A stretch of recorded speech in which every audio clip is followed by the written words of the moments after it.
नमस्कार दोस्तों, welcome back to your own channel wealth first. दोस्तों, मॉर्निंग अपडेट में जो चीज़ें मैं बताता हूँ वो आप लोग को बहुत ध्यान से सुननी चाहिए, क्योंकि मैं उसमें काफ़ी सारे इनपुट्स दे देता हूँ जो कि आपके डे ट्रेड में दिन के स्टॉक्स के इन्वेस्टमेंट में बहुत इंपॉर्टेंट होती हैं। तो मैंने आज आपको एक बहुत इंपॉर्टेंट लेवल भी बताया था, इसमें आई एम श्योर आपने उसको ध्यान दिया होगा। टेलीग्राम चैनल में मैंने आपको बताया थे levels targets of today's market. मैंने बताया था कि 90 अगर 10,000 टूटा तो निफ्टी कहाँ तक जा सकता है। अगर आपने टेलीग्राम चैनल को नहीं ज्वाइन किया है तो आप डे टू डे बेसिस पे बहुत इंपॉर्टेंट एक्शन मिस कर रहे हो। इमीडिएटली चैनल को ज्वाइन कर सकते हैं। ऑल्दो उससे मुझे कोई बेनिफिट नहीं है, आपको कोई खास बेनिफिट नहीं है, लेकिन बेस्ट चीज़ उसमें बेनिफिट क्या है, आपको टाइमली इंफॉर्मेशन मिलेगी। And in this century information is power. अगर आपके पास टाइमली इंफॉर्मेशन है, यू आर मोस्ट पावरफुल। तो और सबसे इंपॉर्टेंट चीज़ क्या है, आपको रिफाइंड इंफॉर्मेशन मिलती है उसमें। ये नहीं कि मैंने 50 तरह के स्क्रीनशॉट लगा के भेज दिए। तो स्क्रीनशॉट नहीं, रिफाइंड इन्फॉर्मेशन। और कुछ एक्स्ट्रा रिफाइंड इन्फॉर्मेशन चाहते हो तो of course you can consider joining as a member. So आपको सिर्फ काम की बातें पता चलेंगी जो कि आपके लिए बिल्कुल ज़रूरी है। और चैनल को सब्सक्राइब नहीं किया है, सब्सक्राइब कर ले ताकि आपको रेगुलर अपडेट्स मिलते रहें। Without wasting the time, will begin. तो जैसा कि आपको मालूम है, एजीआर ड्यूज का लेना देना क्या है आपको मालूम होना चाहिए। सुप्रीम कोर्ट ने एक बहुत ही तगड़ी पेनल्टी ऑफ अराउंड 50,000 करोड़ से भी ज़्यादा की लेवी करी थी वोडाफोन आइडिया के ऊपर। ठीक है, क्योंकि उन्होंने अपने एजीआर ड्यूज को पे नहीं किया था। इसके मैं पहले भी कई सारे वीडियोस बना चुका हूं, लेकिन वोडाफोन का कहना है उनके अपने रिजर्वेशन हैं, उनके अपने एप्रीहेंशन हैं कि उनको लगता है कि ये जो ड्यू है उनके उनके लिए एलिजिबल नहीं है। अब उसमें हुआ क्या, हुआ ये कि भारती एयरटेल ने तो भाई अपने पैसा जो उसको देना था तो वो उसने पे आउट कर दिया, क्योंकि उसने फंड रेजिंग का प्लान निकाला, कैपिटल को रेज किया और अपने काफ़ी हद तक अपने इस ड्यू को पे कर दिया। लेकिन वोडाफोन के पास इतना ज़्यादा ड्यूज़ हैं, नंबर वन। नंबर टू, इनका रेवेन्यू उतना कंपैरिजन में नहीं है जितना कि जियो और एयरटेल का है। तो ऑफकोर्स दे आर सफरिंग। अब उसके बाद क्या हुआ कि भाई वोडाफोन को जब ऐसा लगा, इन्वेस्टर्स को ऐसा लगा, कंपनी को ऐसा लगा कि वो इस अमाउंट को पे नहीं कर पाएंगे, तो उसके बाद उस स्टॉक में बहुत भयानक क्रैक आया। इस कदर क्रैक आया कि स्टॉक रीच अप्रॉक्सीमेटली ₹2, ₹2 तक स्टॉक टूट गया। अभी क्या चल रहा है उसके बारे में समझते हैं। तो उसमें डिपार्टमेंट ऑफ टेलीकम्युनिकेशन उसका काफ़ी बड़ा रोल है। उन्होंने कहा कि भाई अगर आप नहीं पे कर सकते हो तो आप आने वाले समय में हो सकता है आपका जब रेवेन्यू इंप्रूव हो, जब आपका कंपटीशन कम हो, तो आपके हो सकता है प्रॉफिटेबिलिटी और रेवेन्यू में इंप्रूवमेंट आए, तो आप अपने एजीआर ड्यूज़ को अगले 20 ईयर्स तक इंस्टॉलमेंट्स में पे कर देना। ऐसा डिपार्टमेंट ऑफ टेलीकम्युनिकेशन ने बोला। लेकिन सुप्रीम कोर्ट ने उसको बिल्कुल मना कर दिया और बोला कि नहीं। इनफैक्ट आपको मालूम भी होगा कि फरवरी के दौरान सुप्रीम कोर्ट ने बहुत ही कड़क फैसला किया था और कहा था कि आप लोग को इसको ओवरनाइट जमा करना है। आई होप आपको याद होगा। अगर आपको नहीं याद हो तो मैं आपको बता देना चाहता हूं, सुप्रीम कोर्ट ने फैसला दिया था कि आपको ओवरनाइट ये पैसा जमा करना है। लेकिन ओवरनाइट तो पैसा जमा नहीं हुआ, बट वोडाफोन ने कुछ पार्ट ऑफ इंस्टॉलमेंट को जमा करने की कोशिश की। अब आज that is 11th of June, आज that is 11th of June को ये सुप्रीम कोर्ट का डिसीजन आना था कि इसमें अब क्या होगा, इस इशू पे क्या डिसीजन लेना है। लेकिन ये डिसीजन हो गया है पेंडिंग, और पेंडिंग हो गया है टिल 18th ऑफ जून। उसके बाद देखने को मिलेगा क्या हो सकता है। फिलहाल ऐसा लग रहा है कि अगर वोडाफोन आइडिया के फेवर में ये बात आई, मतलब वोडाफोन आइडिया को अपफ्रंट ये पैसे अगर नहीं देने हैं, अगर ये ड्यूज क्लियर नहीं करने हैं, तो वोडाफोन के लिए एक पॉजिटिव चीज़ है। और चूंकि आपको मालूम होना चाहिए, वोडाफोन आइडिया आज से 2 साल पहले वॉज अप्रॉक्सीमेटली 60 to 80 रुपीज़, 60 से 80 रुपए का स्टॉक गिर के ₹2 पहुंच गया, ₹2। और उसमें उसका काफ़ी ज़्यादा मार्केट शेयर भी डाउन हुआ है। ऑफकोर्स उसको डिनाई नहीं किया जा सकता। लेकिन अगर वोडाफोन आइडिया के फेवर में डिसीजन आता है तो यहाँ से ये स्टॉक डबल भी हो सकता है। It can even go to 15, it can even go to 18 rupees, क्योंकि एक बहुत बड़ी रिलीफ मिलेगी वोडाफोन आइडिया को, जिसमें कि ऐसा लग रहा है कि वोडाफोन आइडिया तो इंडिया से चला ही जाएगा। तो ये एक बड़ी रिलीफ रैली होगी। अगर उसके अगेंस्ट आता है तो ऑफ कोर्स वोडाफोन आइडिया के एग्जिस्टेंस में के लिए क्वेश्चन उठ सकते हैं।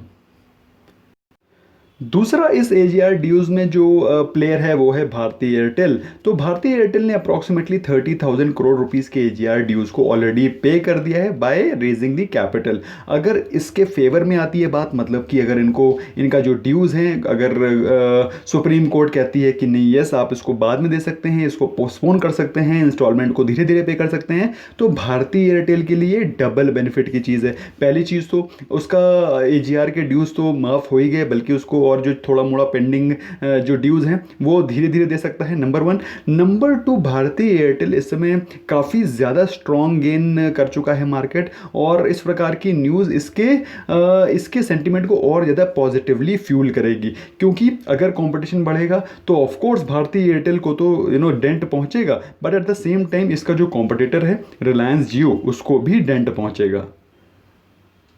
और कहीं अगर निगेटिव न्यूज़ आती है तो और भी बढ़िया एयरटेल के लिए है, क्योंकि एयरटेल और जियो यही दो हैं जो डुओपली बिजनेस में काम कर रहे हैं। तो भारतीय एयरटेल काफ़ी ज़्यादा स्ट्रॉन्ग फुटिंग पे खड़ा है, जहां पे पॉजिटिव न्यूज़ इसके लिए पॉजिटिव है और निगेटिव न्यूज़ उससे भी ज़्यादा पॉजिटिव है।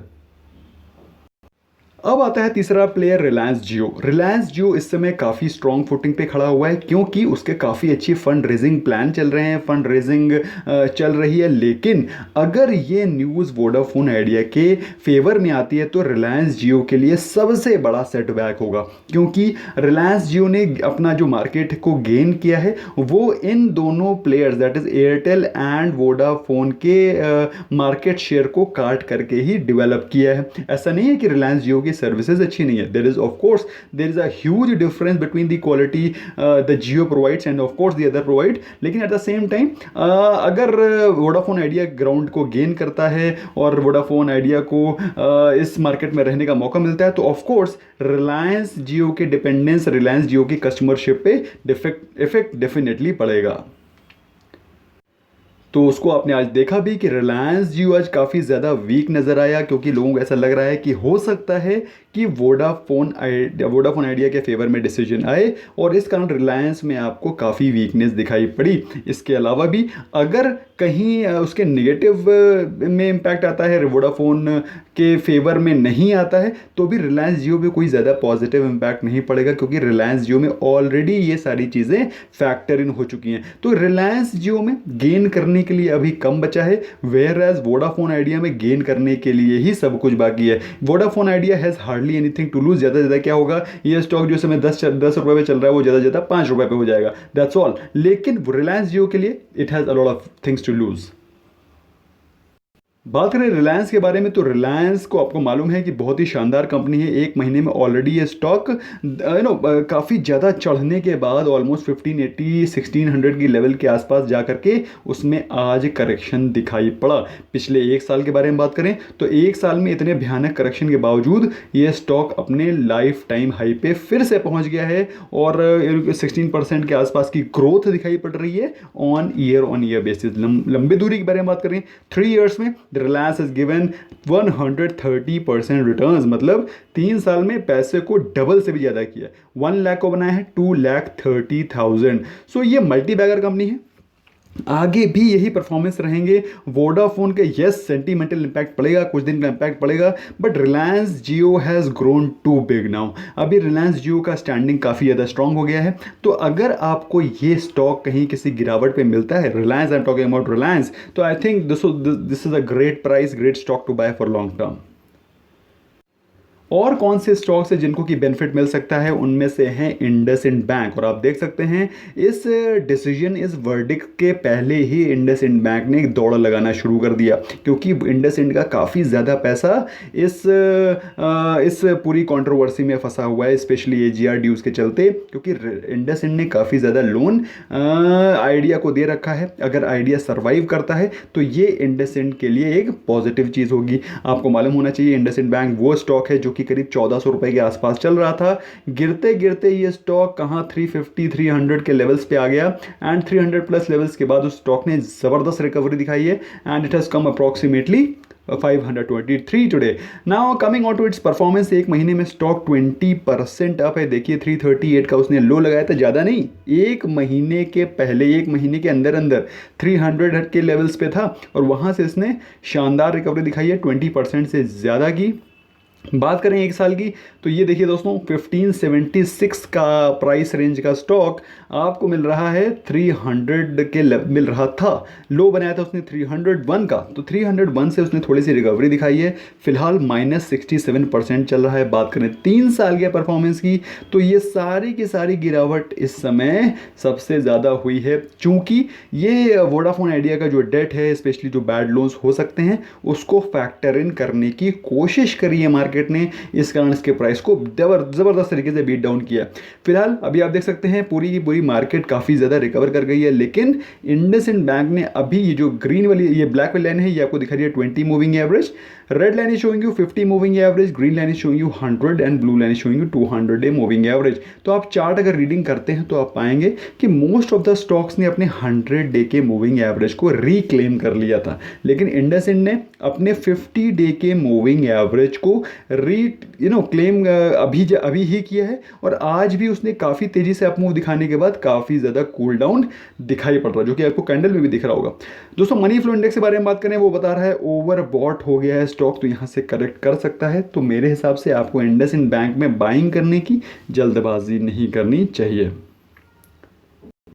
एक और प्लेयर है दोस्तों जो कि इसमें बेनिफिट पा सकता है, वो है IDFC फर्स्ट बैंक। आपको ये चीज़ मालूम होनी चाहिए कि IDFC फर्स्ट बैंक ने भी काफ़ी अच्छा खासा लोन दे रखा है इस टेलीकॉम इंडस्ट्री को, और अगर ये फेवर में आता है टेलीकॉम इंडस्ट्री के, उनको AGR ड्यूज़ को पोस्टपोन किया जाता है, वोडाफोन के फेवर में आता है, तो ऑफकोर्स ये IDFC फर्स्ट बैंक के लिए भी पॉजिटिव होगा। इसीलिए देखिए दोस्तों, हियरिंग से पहले ही मार्केट ने इसके पॉजिटिव रिजल्ट को फैक्टर इन करने की कोशिश करी, और ये स्टॉक 22% अप्रॉक्सीमेटली ऊपर जा चुका है। 19 रुपीज़ तक चला गया था ये स्टॉक, ऑलमोस्ट 18.85। तो 19 रुपीज़ से स्टॉक ने रिकवरी दिखाई है, और शानदार रिकवरी दिखाई है। फिलहाल एक साल में ऑलरेडी 42% डाउन है। अपने हाई 47 रुपीज़ के अप्रॉक्सीमेट का उसका हाई था, और अभी ट्रेड कर रहा है अप्रॉक्सीमेटली 18 रुपीज़ पे उसने लो लगाया था। तो यू कैन अंडरस्टैंड कितना भयंकर फॉल आया था। पिछले 3 साल के बारे में बात करें तो 3 साल में उसने अंडर परफॉर्म ही किया है। पिछले 3 साल में कहीं पर भी आपको वो शानदार रिकवरी दिखाई नहीं पड़ी जो कि 68 रुपीज़ का हाई लगा। तो ऐसे स्टॉक्स में, ऐसे बैंक्स में आपको इन्वेस्टमेंट करने से बचना चाहिए। फिलहाल अगर बात करें इसके चार्ट्स पे, तो चार्ट पे भी आप देखेंगे बामुश्किला इसने अपने 50 मूविंग एवरेज को रिक्लेम किया, और रिक्लेम करने के बाद इसमें फिर से भयानक वीकनेस दिखाई पड़ रही है। तो दोस्तों इसमें कोई भी जल्दबाजी नहीं करनी है फ्रेश बाइंग की, मेरा मानना ऐसा है। बाकी आपको क्या करना है ये आपको जानना है। आप लोग क्वेश्चन पूछते हैं कि सर ये चार्ट्स वगैरह कहाँ एनालाइज करते हैं दोस्तों, तो मैं ये सारे के सारे चार्ट ज़रूदा पे रीड करता हूँ, बिकॉज उसके चार्ट्स काफ़ी साफ़ सुथरे हैं, काफ़ी एडवांस फीचर्स हैं। तो अगर आप उसमें अकाउंट खोलना चाहते हैं, the link is there right in the description. और इसके अलावा एलिस ब्लू, जो कि मैं पर्सनली ऑप्शन सेलिंग के लिए यूज़ करता हूँ, इंट्राडे ट्रेडिंग के लिए, क्योंकि उसमें मार्जिन वगैरह काफ़ी ठीक है। और if you are a beginner you can consider joining the opening the account in Upstox. तो दोस्तों ये थे इंपॉर्टेंट पॉइंट्स जो कि मैं आपके लिए कवर करना चाहता था with respect to AGR dues. I hope आपको पूरी की पूरी चीज़ें, ये सारी की सारी चीज़ें क्लियर हुई होंगी। किन स्टॉक्स पे क्या इंपैक्ट पड़ सकता है, ये सारी चीज़ें आपको ब्रॉडली क्लियर हो गई होंगी। बाकी अगर आपको इसके बारे में डीपली जानना है तो of course you have to research, आपको पढ़ना पड़ेगा इसके बारे में, और मैंने इसके भी पहले वीडियोज़ बना रखे हैं, you can watch them and get your concept clear. Thank you so much for giving your precious time and bye bye for now.